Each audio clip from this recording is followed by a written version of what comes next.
Hey, good afternoon, everybody. Tom Stewart here. Our guest today is Dan Platta, and this is Smart Business Moves. Dan, how the heck are you? Tom, if I was any better, man, I'd be twins. Actually, I don't. I say that because it sounds funny. I don't even understand it, but it Don't know what sounds the heck good. that means, do we? But No, I don't know what it means, but it sounds cool. might have So to Google that one.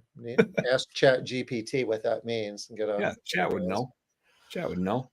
How So the what you heck you got? been? It's been a while since I've been on the show hanging out with you. I see Oh, gee Liz whiz. ditched you again. I think Liz is afraid of me. She ditched you again when I'm on the show.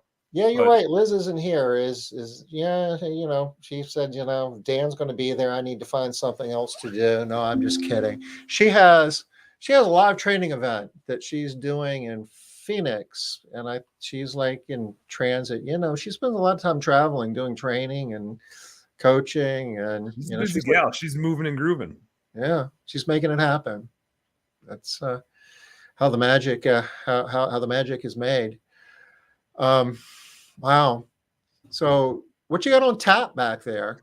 I got everything on tap back here. What are you thirsty for? Yeah, what I you got got? water in my mug right here, but I'm starting a new podcast.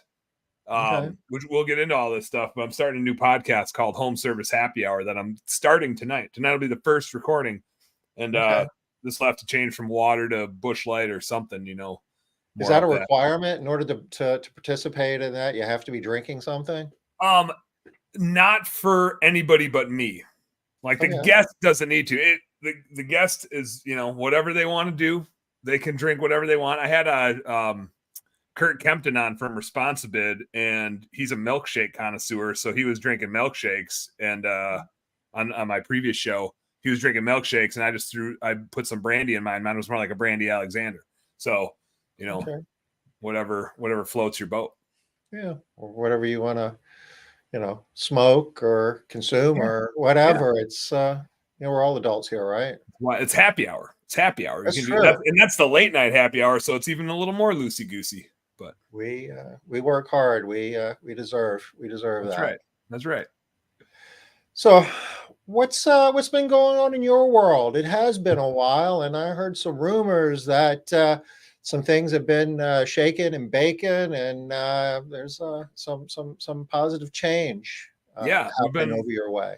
we've been moving and grooving. So, for those that, well, I guess maybe I can do a little intro of myself. So for people that don't know who I am and what I do and what I'm all about, get caught up on the damn Platta saga, and then Okay. I'll kind of give some history and talk about what I'm up to now. So, and I met you in my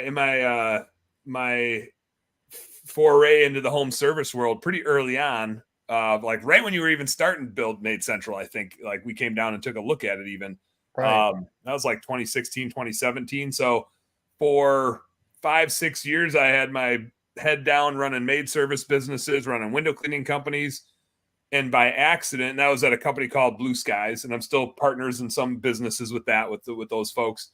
By accident, we started a pretty sweet bookkeeping business and a recruiting company that my boy Sean Day runs. And we started doing some marketing for some people, kind of like we built these skill sets for ourselves. At one point, we had 10 different companies we were running. And then I don't think we even realized that other people needed it. Just other people started saying, like, hey, Dan, how do you guys do the bookkeeping for this stuff? And I was like, well, I do because I like finance. I'm a weirdo. And then, of course, they're like, well, can you do mine? Because I hate it. And I was like, oh, I guess. So we built the bookkeeping business. We built a recruiting company. And then it started to grow up. And I realized I was the minority owner in it. I was trying to buy more shares over time. But effectively, I did the stupid thing where I made something that was too valuable for me to buy, Tom. I outgrew a business outside of my wherewithal. And I kind of realized I was the catalyst for me to realize this was really stupid too, because I was exploring some other partnerships that I wanted to pursue. And I like a couple times I had a CPA partnership I wanted to look at. I had a marketing partnership I wanted to look at it. And each time they were like, Dan, that'd be awesome to work with you. Except I'm getting the majority of these other people and I'm working with you, but I'm really in bed with them. And I'm just like, man, that's a really good point. I didn't think about that. If I were in your shoes, I'd be a little nervous about that too. Like, who am I really getting in business with? So I was Right. like, man, I need to, like, if this is going to be my thing, and it's my thing, I was like, I gotta own this thing, right? I gotta do it for me and my family, and I can't have a ton of partners in it. And the partners were, me coming in, and then this business was an accidental boom. You're talking about the accounting, the bookkeeping business. Yeah, I mean the bookkeeping and the recruiting both. And the Like recruiting. I wanted to add marketing to it, so we kind of had like the full admin package, and I wanted to bring the CPA services in specifically for the bookkeeping side of it, but I just couldn't find a good way to get it done. I tried to buy the business, but monetarily it just was too expensive. It didn't make any sense for me to buy the You business, and did too so good a job of building it. I did. I made it way too valuable. And so my business partners didn't want to give it up. And I said, hey, well, if that's the case, can you guys buy me out? Right. And they said, yep, we'll buy you out. We totally get it. Appreciate everything, and we'll exit you. So that was kind of what happened. So I'm no longer at Blue Skies. I'm still partners with them and have a great relationship working on other businesses that we're still affiliated in. But they let me kind of spin off to do my own thing. And so I started a new bookkeeping business called Best Damn Bookkeeping. Which I get asked now a lot of times. People are like, is it Best Dan Bookkeeping? And I'm like, sure. So I went and bought that domain too, because somebody's going to type in Best Damn Bookkeeping or Best Dan Bookkeeping. And so, Okay. whatever you want to call it, either works for me. I was on a show earlier today. I was joking the runner up name, which I actually like. I'm a goofball. I wanted the business to be, to make accounting not boring, because accounting's already boring enough. Hence Best Damn Bookkeeping, a little edgy. But the other name I was going with was bookkeeping. I was like, man, that's just fun. That's fun to say. It makes people laugh when I tell them. The downside was like the domain name kind of sucks. You're like, is it 3 B's? How many B's is it? How do you spell that? Yeah. And then frankly, like I had a couple clients at Blue Skies that had a stutter, and I was like, man, this is just funny until it's not. Like somebody, you're funny until you're an asshole, and at some point I would just be an asshole. Somebody get their feelings hurt. Yeah. And so maybe it's more of a tagline than a business name, but so I ended up with Best Damn Bookkeeping. So we're starting that, and the other thing that so that's pretty new. I think, Tom, I sent you the Calendly link. I don't even have a website. I don't have a logo. I don't have a website.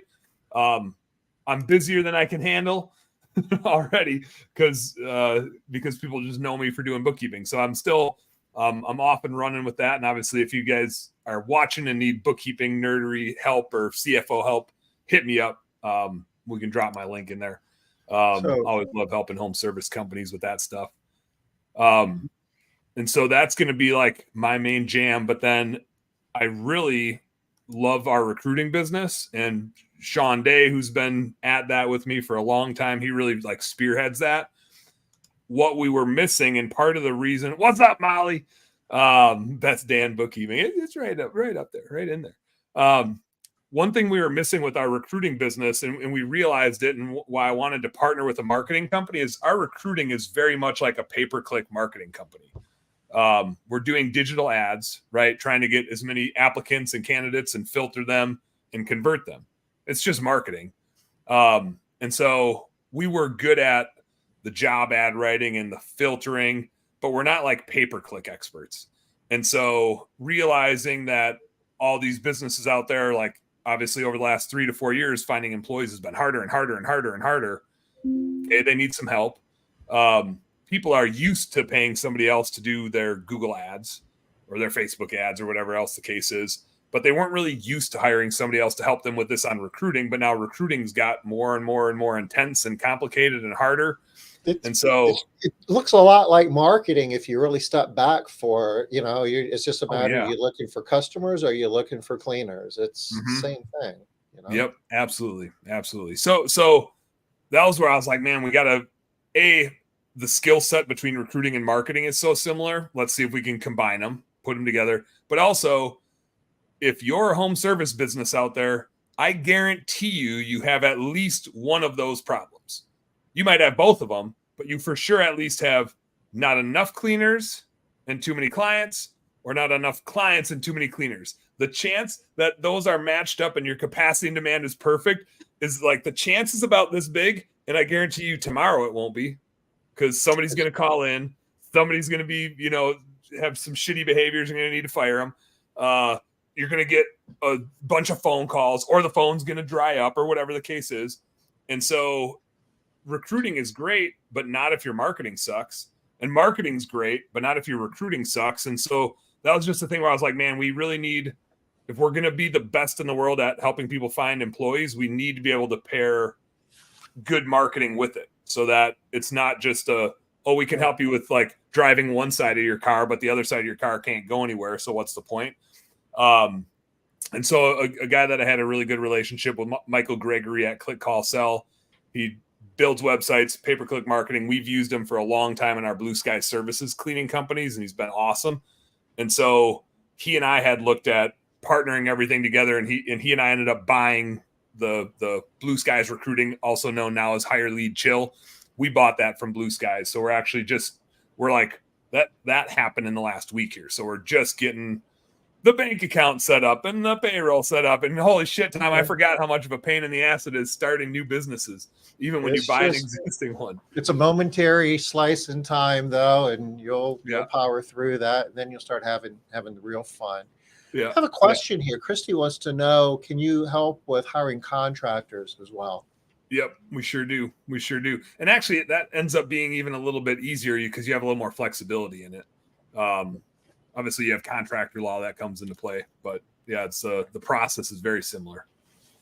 So, but you're right. You know, we've talked about this for years, that you either have too many customers and not enough cleaning professionals, or too many cleaning professionals and not enough customers. And, you know, it's either like this or it's like this. And the only time that it's like this is when it's shifting in the other direction. You know, you blink, they pass each other like, oh shit, there goes a bunch of employees, or here comes a bunch of clients.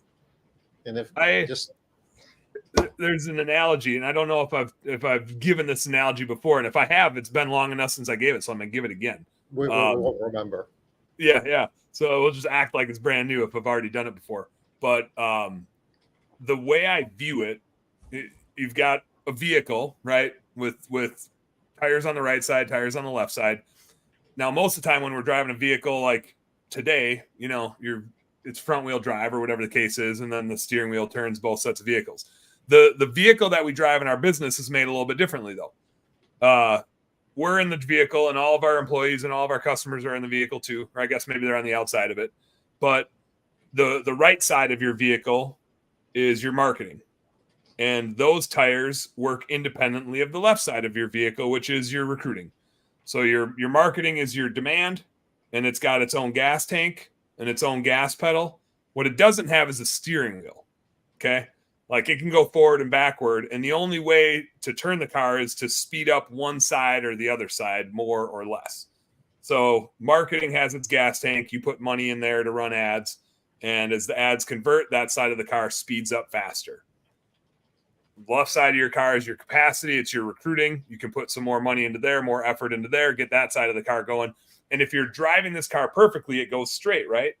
Your marketing and your recruiting is happening at the same time. So literally every time you get another 15 to 20 clients, you have a magical A-player employee that shows up and never quits or never turns over on you. And this car just keeps going perfectly down the road, and you run the best recurring home service, home cleaning business in the world. I see where you're going with this, though. If you're out of balance, you're just going in circles. Yeah. And a lot of times people push that marketing pedal down and won't take their foot off the gas, right? Because you don't want to give up the sales steam in the left side of their car. The tires are bald and their leadership sucks, right? And employees keep turning over. And so the car just goes, right? Because the right side of the car keeps moving. The left side of the car is not going anywhere. And the same thing can happen, right? If you hire too many people and you can't give them enough work to do, all that happens is the left side of the car starts going really fast, and then 3 cleaners quit because they don't have enough hours. And then, boom, right, that side of the car jerks back and you end up spinning out. And so the home cleaning businesses that are the most successful are the ones that balance capacity and demand the best. And it's not necessarily now some can go really fast and do that, right? I've heard of people growing multi-million-dollar home cleaning companies in like a couple of years.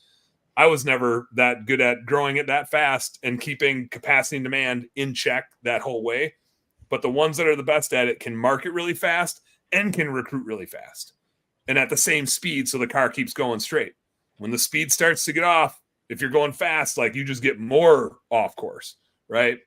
And so one of the goofy things that I see over and over again is people are generally really willing to put gas in the marketing tank, and they're generally unwilling to put gas in the recruiting tank.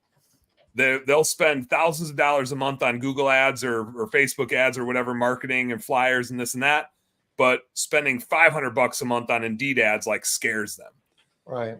And part of it's just we're not used to having to do that. I think we're starting to get more used to having to do that over the last couple of years, but historically we didn't have to do that. And the math is the finance nerd, the mathematical conundrum to me, and I've made this mistake too. So I'm not saying I'm immune to it. A client is worth $3,000 to $4,000 a year on average. A home cleaner is worth $60,000 to $100,000 a year, depending on how fast they are and what your business model is. Yep. So we're sitting here spending thousands of bucks a month on marketing for something that's worth a few grand, and then we like skimp out on the thing that makes us, somewhere between $50,000 and $100,000 a year in revenue. Now, obviously, it's not apples and apples. That's such a simplification, but we do tend to shortchange ourselves on finding the best players. It's easier to complain about shitty employees and just go get the customers that are coming in the door than it is to solve the employee thing, right? So we tend to like not necessarily solve it. We just like to stew in our own demise of, oh, nobody wants to work anymore, which, we can say that, but that definitely doesn't solve our employee problem. Oh, nobody's reliable anymore. Well, maybe your culture just sucks and you haven't invested in that. And so like the left side of our car, that capacity side of our car tends to get like left out a little bit. But man, if people are good at that, they crush it. Yeah. And the other part of that, I guess, is the conversion process. You certainly aren't doing yourself any favors if you're, only have 3 candidates to talk to and you're picking between 3 bad alternatives in terms of, your next hire. But you need to have a process in place. If you're going to be spending more on the advertising, presumably you're going to be getting more candidates. Presumably some of them are going to be really great, but kind of sifting through all of that and finding the right candidates. Do you help with that as well? Yeah, a couple of things that we do on Hire Lead Chill. And actually we're revamping this a little bit. I'm super pumped for some new automations. And again, this is like stuff coming out of our new partnership that I'm really excited about because the Michael who we're bringing in is really good at creating the automations. People can basically like sign up to use our funnel. So applicants come in, they get scored, they get vetted, and they basically end up at your doorstep, like pre-vetted. And so it creates an efficient process where if you go get 100 applicants, you don't need to look at 100 applications, right? The system can do a lot of the weeding out for you. And I think that's super important because the amount of applicants we need to find one good employee is significant. Usually it's somewhere between 50 and 100 applications to find a good employee. And if you're the one looking at 50 to 100 applications, A, you're going to be miserable, and B, you're probably going to get bored and not actually do the due diligence and not pick the best one. Right. I find the same thing in interviewing. Like, I feel like I'm a pretty good judge of character. I am a perpetual optimist, so I do tend to think everybody's going to be awesome. And I've hired so many shitty people, Tom. I've hired a lot of great people, but I've hired at least as many shitty people because I'm just like, oh, everybody's awesome. They're going to be so good here. And so part of having a good process can protect you from yourself in that case, where you're either going to not be critical enough or you're going to be too critical. People are great at bullshitting their way through interviews. Home cleaners I ever hired was maybe the worst interview I ever had. And I totally just dumpster hired her. I just needed a body with a pulse. And I was like, Erica, you're here and I need somebody tomorrow. And you said you can work tomorrow. And so you're hired. Can you start today? Like right now? Can you start? Yeah, she was awful. She was awful in the interview. And she ended up being a phenomenal home cleaner for me. And I've had other people that were so good at interviewing and just sucked. And so interviewing skill has nothing to do with being a good cleaner, being a good office manager. Oh, that's my Aunt Sally. What's up, Sal? So IA, is that different than AI? I don't know. I think maybe Sally just got it backwards. Maybe she started happy hour a little too early. She hit the tap early. Yeah, Um, yeah. Which, hey, get me one, Sal. Um, but one of the things that we found, we can do a bunch of like weeding out early. What's up, Michael Gregory in the house? Shout out, Michael. That's my new business partner in Higher Lead Chill right there. One of the things that we do is, we help get a bunch of applicants, and that's doing labor market research. That's doing keyword research. The job you post on Indeed has to be way different than the job you post on ZipRecruiter or Facebook. Like those algorithms are different. So figuring out what those algorithms are looking for is part of what Higher Lead Chill would do.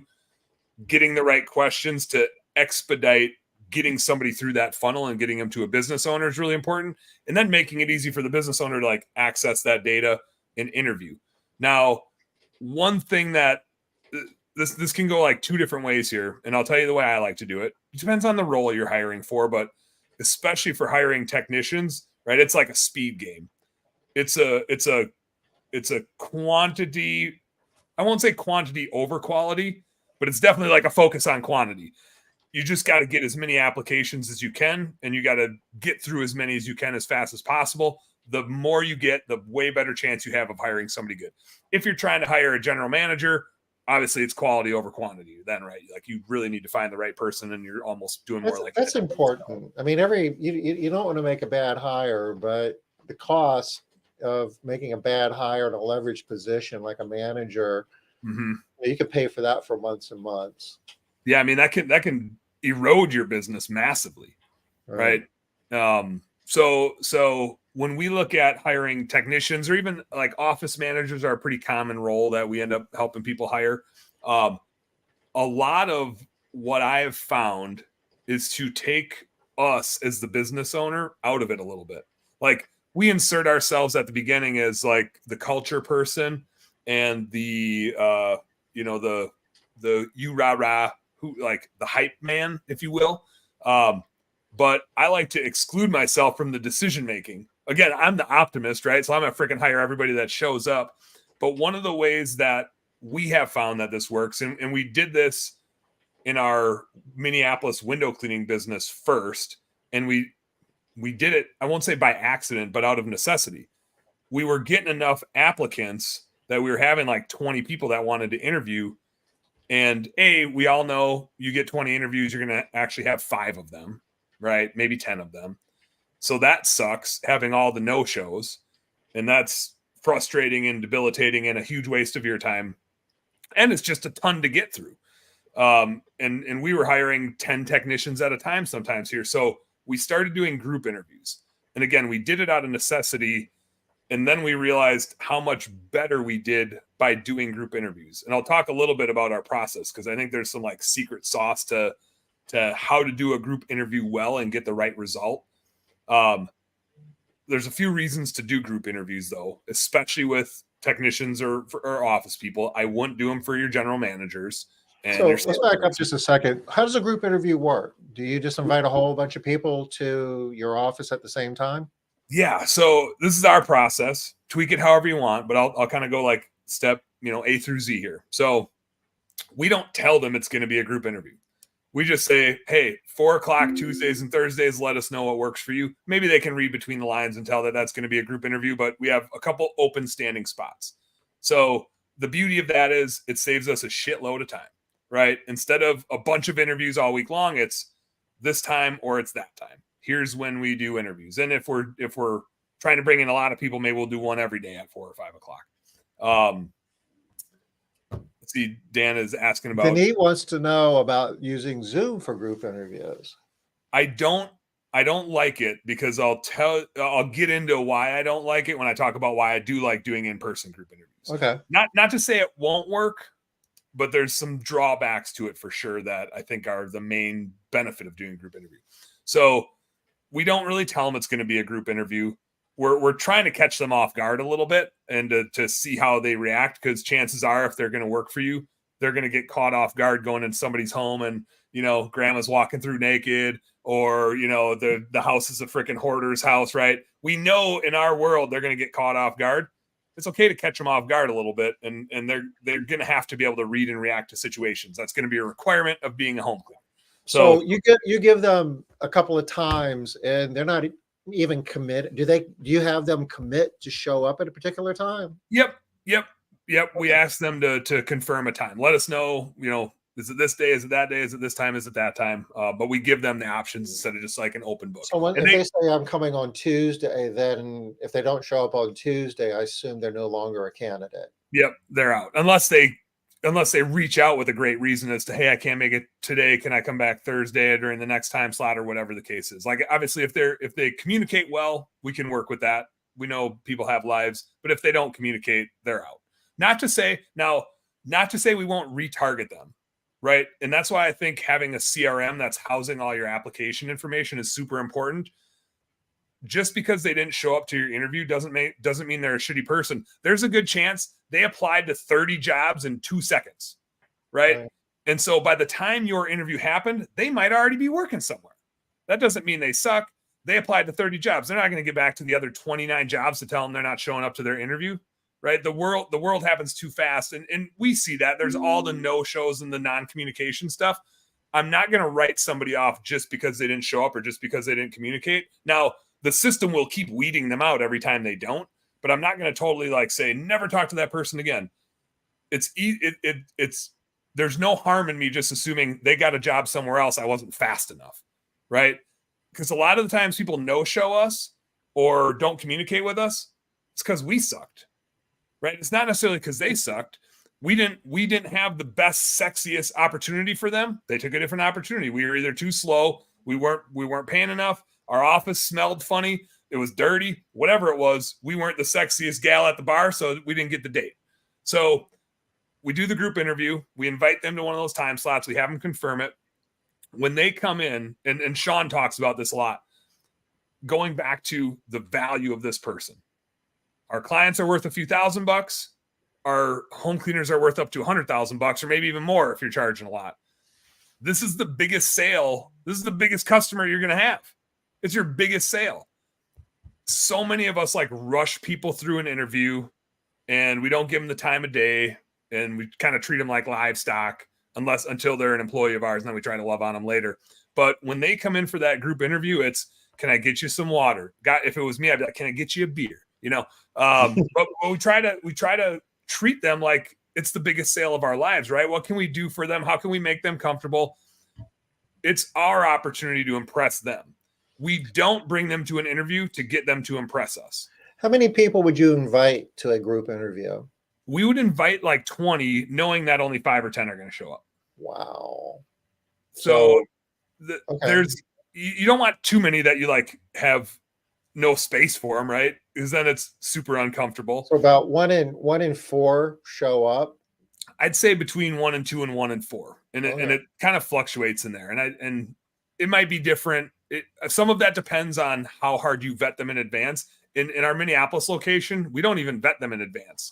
It's just we invite them, and that's about the show up rate, and we get everything we need from doing the group interview. So we don't even show up. That's saying something about you because you're already better than 75% of the people who applied. Yeah, and generally, it's like we can teach anybody to do the job that we have. So interviewing them doesn't tell us if they're going to be a better cleaner, right? Which is why I said earlier, it's like I've hired terrible, great people that interviewed terribly and hired terrible people that interviewed greatly. The interview doesn't tell us crap about are they going to be a good employee of ours or not. It just tells us, are they good at interviewing, which is not a skill set that my cleaners need. So what I do need to know is like, can they show up? Went to Wendy's comment. No, we don't tell them it's a group interview ahead of time.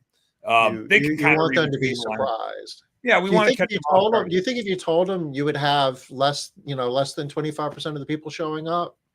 I don't know.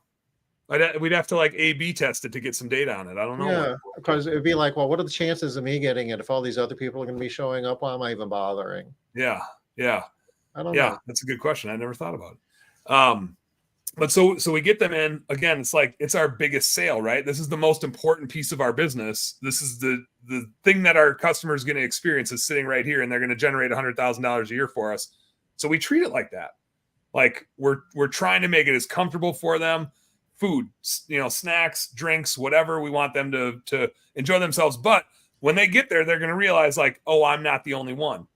Now they could walk out and leave, right? But chances are they're probably going to be like, oh, I better, sit up a little straighter. Or they're going to think like, oh man, I wore like these torn ass jeans and this person's sitting over here in like a suit coat or whatever. Looking around, it's like, look at these other people. There's no way they're going to hire me. Yeah. So like the competitive juices start flowing a little bit. And now they're going to try to impress you from that rather than impress you with answering your crappy interview questions, which aren't going to tell you if they're a better cleaner or not. So 5 people show up. Do you like have them all in the room at the same time, or do you talk to them one at a time? How does that work? So we'll have them all in the room at once. And I like the first move for me is to like make them feel comfortable and then for them to let their guard down. And I do that by saying something along the lines of like, hey, if you're here, I already like you, right? You've done everything you need to do to impress me. And now, like any relationship, this is a two-way street. And what's actually more important than me being impressed with you is you being impressed with me. As far as I'm concerned, if you want this job and you're going to be great at it and you're going to love it, I'm probably going to hire you today. But that's not important. What's way more important than me liking you is that you're going to love this job. Because if you love this job, there's a really good chance I'm going to love you. If you are not going to love this job, you and I are going to be miserable and it's not going to work. So the point of this interview is not for you to impress me. It's for me, maybe impress you, but to make sure you're going to love it here. If you're going to love it here, there's a really good chance you're going to show up every day. There's a really good chance you're going to work hard and make a lot of money. If you're not going to love it here, just don't take the job. Like, nobody's holding a gun to your head. You don't have to take this job. I don't want you to take this job if you're not going to love it here. The next 30 minutes to an hour is me giving you everything you need to know if you're going to love it here, and then you get to decide if you want this job. So I try to let their guard down to almost make them feel like they've already got the job. Okay. So that's almost a head fake. They don't, but you are just, you're selling. You're selling at that point. This is just like, it's your biggest sale. Customer. It's your biggest sale.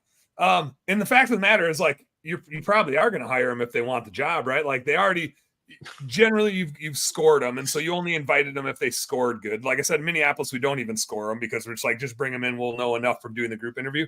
But they showed up. If they were interested enough from your job ad, again, your job ad has to be good or nobody's going to show up. If your job ad says any one-on-one discussion or everything is done in this group everything is done in the group setting because we kind of want to see how they interact. Like that's what's actually going to tell us if they're interested in the job. Are you asking them questions like you would normally ask on an interview? Nope. We ask them 0 questions. And I think that's part of the secret sauce. We just watch them. You can tell if they're interested. And generally, again, we can teach anybody to do this job. There's no interview question we can ask them that's going to tell us, are they going to be good at cleaning? What's going to tell us if they're going to be good at cleaning is, are they interested? Are they sitting forward? Are they giving you their attention? Are they interacting with you? What's Sean have to say? Application for screening behaviors, interview match your culture and core values. Yeah, baby. Okay. So I think what's really important is we get their guard down to make them feel like they've already got it. That way, as they're interacting with us, they're just being their true selves. And their nonverbals will tell you everything about whether they actually want your job or not. That's what you're reading. I know a guy that does this, and he literally plants somebody in the room to watch everybody else's nonverbals. And so there's a plant in there. And as an interviewee, as a candidate? Yep. They'll be sitting there acting like an interviewee, and they'll be taking notes on what everybody else is doing. Because if you start talking about your core values and somebody's sitting there with their arms crossed, leaning back, you're not going to hire them. They don't want to work for you. They're just looking for a paycheck, right? They're not interested in what you're all about. So does this plant like have a script? Are they supposed to act like they're a good candidate? Are they supposed to act like they're a bad candidate? Did they show up? I don't know. I've never used a plant yet. I've never used the torn up jeans and the you make it whatever you want. Make it whatever you want. I've never used one. I just know that this is something one of my buddies does. And he says he gets good info from it because nobody knows that they're sitting there like taking notes on the entire room. Like they got a clipboard, they're taking notes. Denise has another question here. How about having them read about your company, or do you suggest talking to them? I mean, I think like they'll come with their questions, right? And so that's another way you can tell who's actually interested in working for you is, are they going to interact with you? Are they going to speak up? So when we go through our, and I call it like a sales presentation, again, we're selling them on working for us. We need to make sure they're going to love it here. So the first thing that we do is we start telling stories. Stories sell. We're not going to like read bullet points and show a bunch of slides. We're going to start telling stories. The first story we tell is how we got started. Here's our origin story. Here's what we're all about. Here's why we're passionate about this. And we weave that into our core values.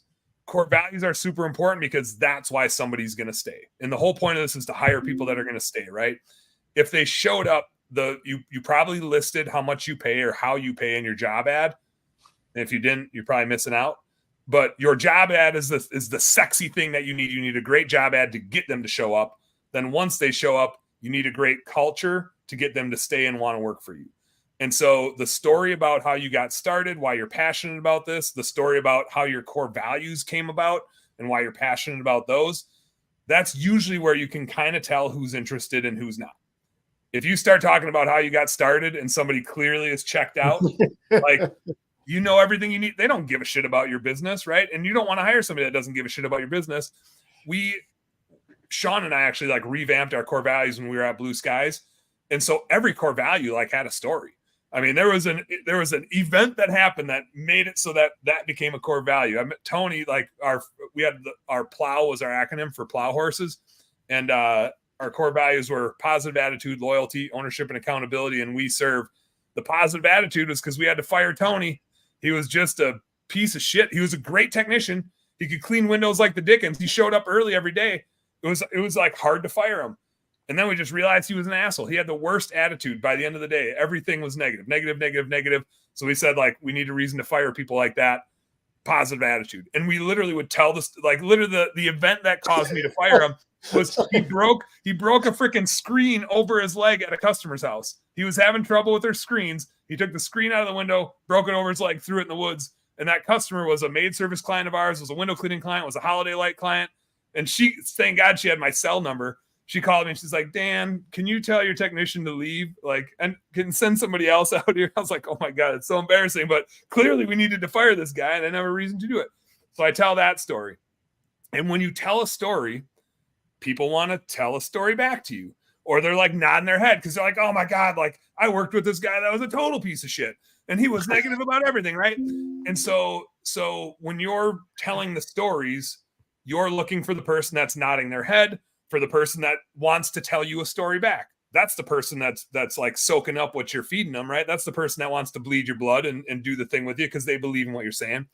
So when you're telling these stories, people that are interested in what you have to sell want to tell you a story back. And that's what you're looking for. Are they sitting forward? Are they nodding their head? Are they trying to communicate with you or say like, oh my God, I worked with a guy like that? Because they're going to, now I'm not saying this is going to be bulletproof and you're never going to hire somebody that sucks and you're never going to miss out on somebody that would be good. But you're finding out the people that believe what you believe. And those are the most likely people to love working for you and are going to stick around the longest because they love working for you. And that's what you're trying to find, right? You can train anybody to clean a house, anybody. So you're just trying to find the people that are going to stick around the longest. And if they love working for you, they're going to clean houses better. It's just as simple as that. So we go through the core values. Then we start getting into more of the nuts and bolts of stuff. Here's what a shitty day looks like, right? You had 3 houses on your schedule. The first one you showed up at, and then the kids were sick. And so they sent you home and then you drove out of your way. And here's how we deal with some of that stuff. And then the next house was super dirty. And that one took you even longer and they wouldn't let you come until 10 o'clock. So you had to waste some time and go get a cup of coffee and we're not paying you unless you're cleaning. So now you're like wasting time there. And then the last house, whatever the case is, we thought we could get you some help, but we can't because somebody else's day got extra long and now you're out cleaning until 6 o'clock. It's going to happen. It's a shitty day. The next day, you clean 4 houses and you're done by 2 o'clock and you made a shitload of money. So you had a great day. Next day might be another crappy one. Can you live with that shitty day? Like, I guarantee you it's going to happen. It might even happen in your first week here. Might happen on your first day here. We don't get to choose where our customers live. We try to route them as efficiently as possible. We don't get to choose what time of day they want us. We try to route them as efficiently as possible, but you're going to have a crappy day and then you're going to have a good day. And can you handle the ups and downs of that? Or do you need an 8 to 5 schedule? Because we go to people's homes and we don't know exactly what we're going to get when we get there. And if you need an 8 to 5 schedule, you're not going to love this job. So don't take this job. I don't want you to take this job because you're going to hate it. So if you're flexible and you can roll with the punches, you might love this job. Stick around.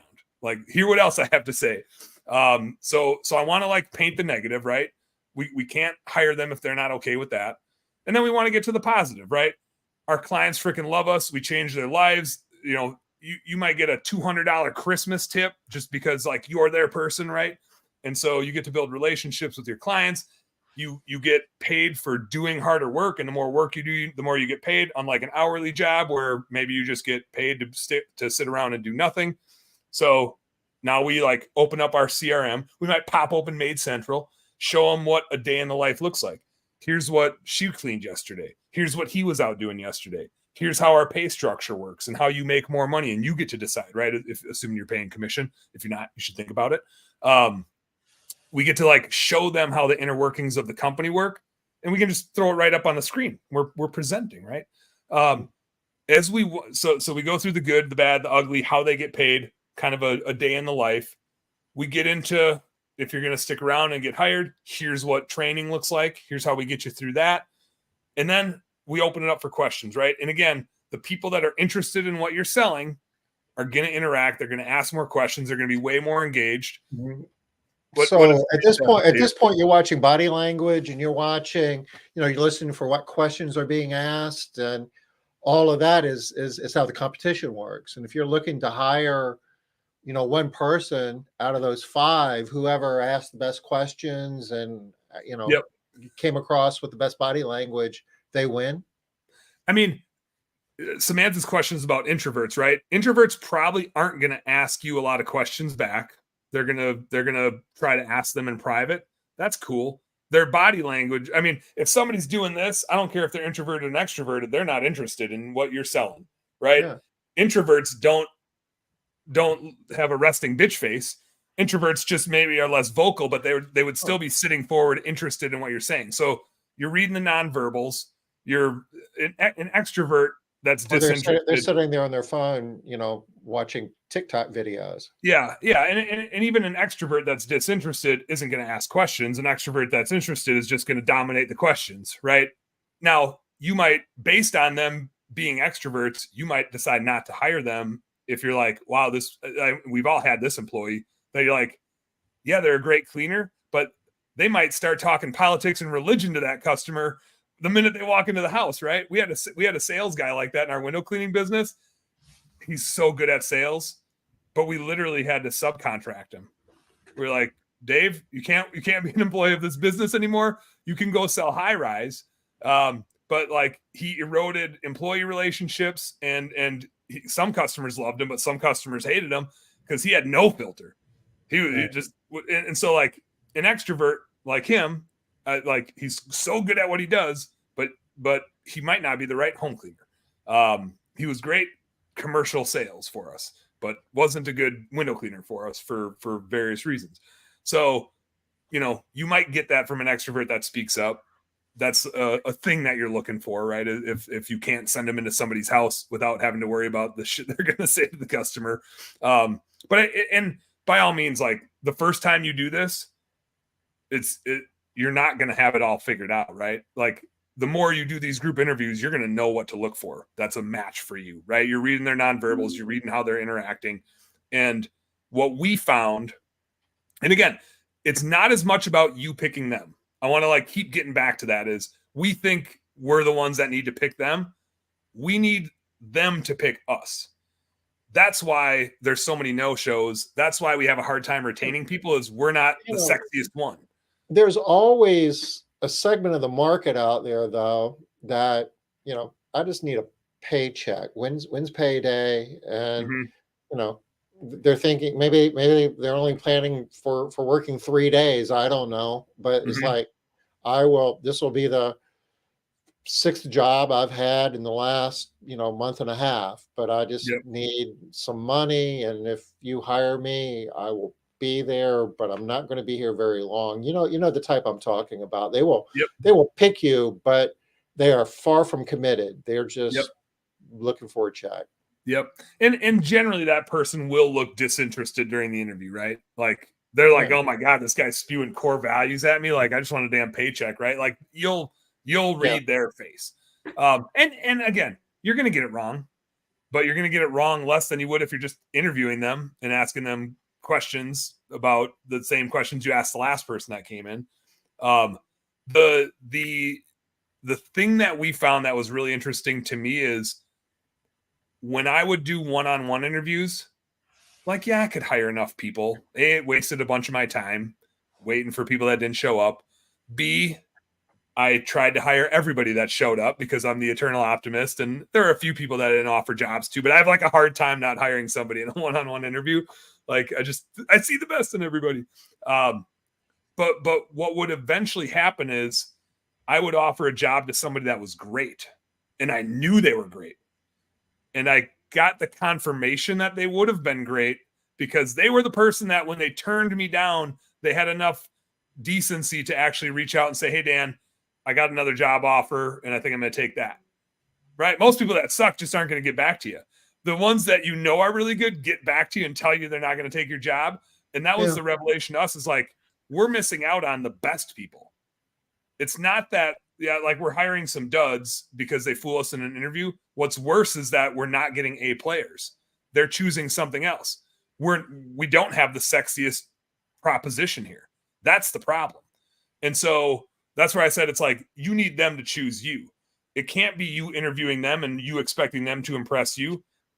They have any So, job they want out there. so They applied to 30 jobs. how does that work? Like towards how long does this whole process take?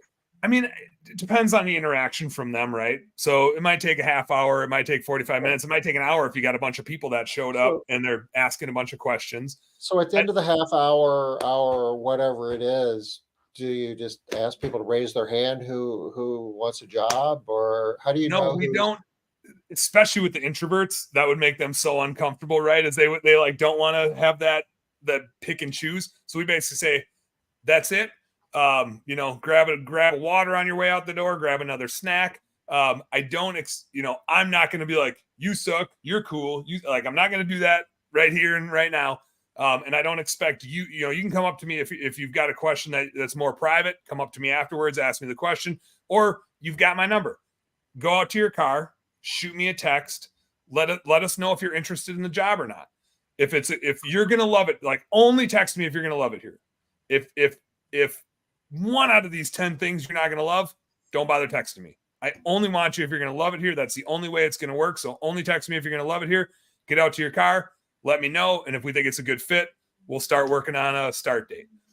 And so you kind of take the pressure off. Nobody needs to like raise their hand right then, but you give them an opportunity to ask private questions. You give them an opportunity to like opt in once they get out to their car. And you've got your notes, right, of who was good and who you want and who you don't want. And then you just start working on a hire date. The thing that was interesting to me is, again, when I did one-on-one interviews, we didn't get all the people we wanted. We lost people that we thought would be really good. They didn't end up working for us. When we do it this way, A, we have a really sexy job ad to try to make sure people show up. But B, this interview to them is way more appealing than if they come on to an uncomfortable one-on-one situation. Like when they leave this interview, they're like, holy shit, they didn't ask me a single question. They wined and dined me the whole time. And they told me all the reasons that I'm going to love it here. And they told me not to pick this job if I'm not going to love it here. Like they actually care about if I'm going to like working here versus am I going to make them more money, right? Because that's the employee's worst nightmare, is that they're going to work for somebody who only wants them to go make them money, right? So when you can frame it in a way that I want to make sure you're going to love it here, and you're the one interviewing this way and your competitors aren't, and all the other job offers that they got were not done this way, you're the memorable one. You're the sexiest gal at the bar. You're getting the date. And that's what we found, is when there was somebody that we wanted in that room, we got them almost every time. Versus when we did one-on-one interviews, we didn't get all the people we wanted. And I think that was the biggest like aha to us, is like, holy shit. Like if there's a person sitting in that room that we want, we're going to get them almost every damn time. Yeah.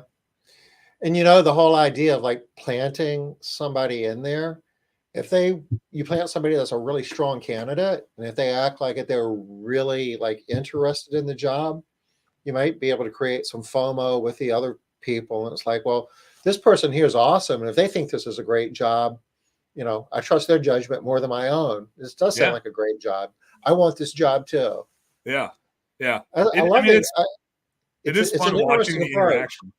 Sounds a lot more fun than your typical interview, which oftentimes feels like an interrogation. Mm-hmm. Mm-hmm. And I mean, like I said, my experience with interviewing, and I think I'm just a shitty interviewer, but I can't really tell when people are feeding me a bunch of shit versus if they're really sincere. And I've had it both ways and been like, I don't know. So the Zoom interview.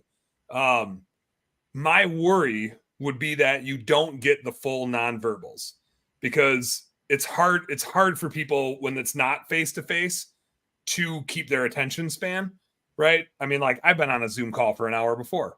You guys have been watching this for up to 50 minutes, and you've probably checked out and done other stuff while you were listening to us talk. So it's hard to read their nonverbals. It's hard to like see how they interact. I'm not saying don't try it. You might do it and it might be super efficient for you and work really well. For me, I mean, I am extroverted, so I like that personal interaction. So it would be easier for me to do it in person.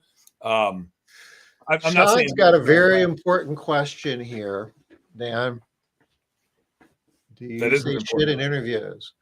I don't have a filter, Tom, and I wouldn't want to hire people that expected me to have a filter, because then they'd be severely disappointed later. So I would. Don't you think Sean knew the answer to that question before answering it, or before asking it? I think he did. But I mean, that's where like you need. A guy gave me this feedback when I first started doing my radio show and my podcast, because I was trying to like find my voice and figure out what's my shtick, right? Right. And to what she just said, like, I'm engaging. Like, I want to be in your face. I want to be loud and obnoxious and funny. And his advice was, be yourself with the microphone turned all the way up. You're definitely gonna like totally push away some people who are like, nope, not my jam. And that's fine, especially if you're hiring them, because you need to be their jam. You are the jam and they are the peanut butter, and that needs to happen. And if it doesn't happen, it's going to suck. So it's fine if you're fully on yourself and you're attracting people that like that, because they're going to stick around, and you need people to stick around because you need them to go out and do an awesome job for you. So, Sean, are you doing a demo at 6:00 at night? Jeez, you gotta love it. You gotta love it. Go get him, man. Guy's working his butt off out there. Yeah. So anyway, bookkeeping numbers, huh? Yeah, we're approaching the top of the hour here. So in the few minutes that we have left, let's at least do a quick flyby on that. Tell us about the bookkeeping side of the business. Man, so I mean, I'm a broken record about finance stuff, but even this recruiting stuff, it's all still a math problem, right? And I talked about it earlier about how the number one thing I see with recruiting is people don't invest enough in it. And from a financial perspective, it's the biggest sale we make. It's like the number, especially in maid service, our business is literally only as good as our worst cleaner. That's what we're sending out there every day. So when we look at our financials, there's two different things that happen. The first thing that happens is your true expenses. We call it cost of goods sold. You go out and clean something, and it costs you X, pretty much your labor. Maybe you add supplies in there because you usually need some supplies to clean something. Everything else in your financials is an investment. Your recruiting is an investment. It has to generate a return. Your admin person that answers the phone is an investment. They have to generate a return. Your marketing is an investment. Your rent, that's an investment. The cost to go clean the thing, we try to keep that locked tight. And that's why I said earlier, like, I'm a big proponent of commission-based pay. It locks in your cost of goods sold. It makes it so that every time you go out and clean, you make X amount of money. super, super important, because it's hard to make a bunch of investments to grow your business if you don't know how much money you're going to make when you go out to clean. We're big fans of that as well. Really big Mhm. fans. You know, you're Mhm. you're creating incentive for people to be productive, and out of all of the things that you need to manage, worrying about your cost of goods sold isn't one of them. If you're paying commission, you know what Yep. your cost of goods sold is. And then it helps you focus on culture, right? If you're not worried about the financial productivity of the person because you're well aligned, right? You win when they win when you win, when you pay commission. Then your focus isn't on the money. I mean, you're still focused on the investments, right? You're still focused on their productivity, but you know they are too, because they make more when they're more productive. But then you get to focus on culture. And especially in maid service, we are an army of people. That is our business model. We're a friggin' army of people. And so the better your culture is, the better your business is. So Like, so straight up. you've got several things that you're doing here. You're helping with the recruiting, you're helping with bookkeeping. In 90 seconds, give us a thumbnail of the services you offer, and if anybody in our audience could use help in those areas, how they can contact you.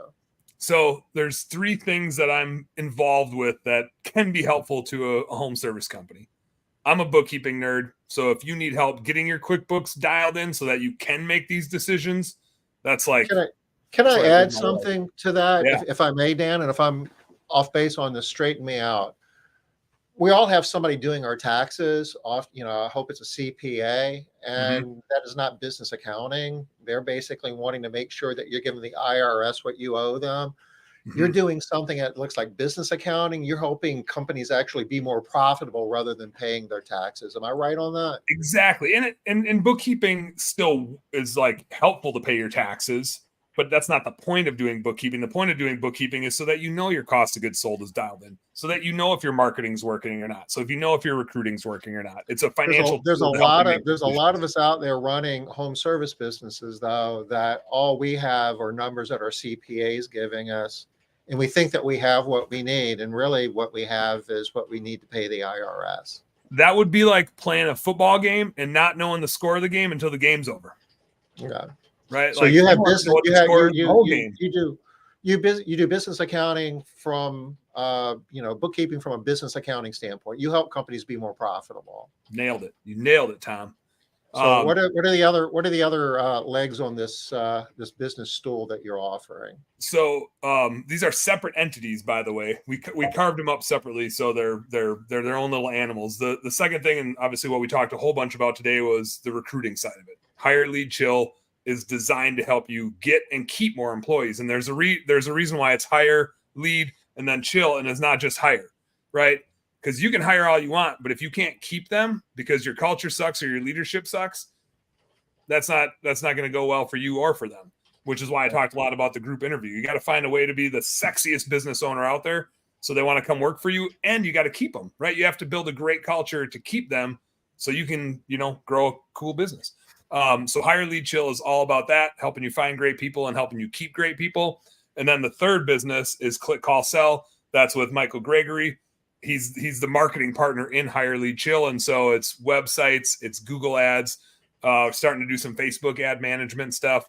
And so that's the other side of that vehicle, right? If you're putting all your money into recruiting, but you're not getting more customers, you're going to have a shitty business.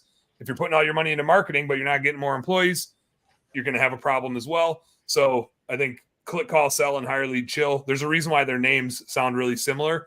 They have the same cadence. They can drive that car forward for you and make sure that you grow a sweet business. Okay, so the contact, we dropped that in chat earlier. It is your Calendly link at the moment. Is that right, Dan? Yep, that's the easiest way to get a hold of me. There's like a 15-minute grab time with me whenever you want it. Okay. So So we if just you dropped run that in into chat again. So if you want to talk to Dan, schedule some time in Calendly. And when you get your website up and want to come back and share a little bit more about what you're doing, I like it because it's kind of like one-stop shopping for home service businesses, and it's a heck of an idea. I love it. It's the fun stuff. It's the fun Yeah. stuff. Like bookkeeping doesn't get any more fun than that. No, it's Life's a party. Hey, Dan, thanks for joining us today. It's been too long. We're going to have to do this again. We I can't. mean, we did have it on the schedule a couple times, and like I think I had like 2 different conflicts, and Sarah kept being like, "Come on, Dan, come on, Dan." So I'm glad I was able to appease her once and for all, and actually stick to a time that I committed to. So It's cool to see Sam on here. Go check out Liz. I think she's out in Phoenix this week. That's my understanding. Sam's in Phoenix as well. Christy, thanks. Thanks everybody for joining us. Dan, thanks for your help, man. You're awesome. Good luck in the new venture, okay? heck yeah, I appreciate it. Thanks everybody. Hit me up. See ya. We'll see you soon. Bye-bye.